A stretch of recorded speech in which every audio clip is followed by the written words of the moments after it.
Ahora lo preparemos, mami. Vamos a cantar una canción Lucas y yo, pero el estribillo lo tenemos que cantar todo el autobús. Vale. ¿Vale? La sabéis todos, ¿vale? Es una canción. Es de Camilo Sesto, pero da igual. Cuando la digáis ya sabéis cuál es, ¿vale? Y esa la sabéis todos, pero tenéis que cantar todos, ¿vale? Vale. Bueno, ¿preparado el móvil? Sí. ¿Preparado para grabar? Sí. Vale, 1 y 3, ya. Nada, comienza.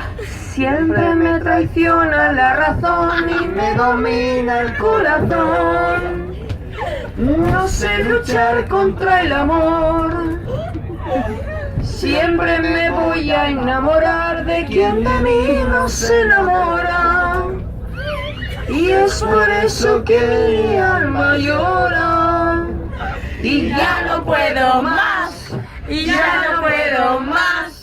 Siempre se repite la misma historia. Y ya no puedo más. Ya no puedo más. Estoy harto de rodar como una noria. Vivir así es morir de amor. Por amor tengo el alma herida. Por amor no quiero más vida que su vida. Melancolía. Vivir así es morir de amor. Soy amigo de sus besos. Soy su amigo y quiero ser algo más que eso. Melancolía.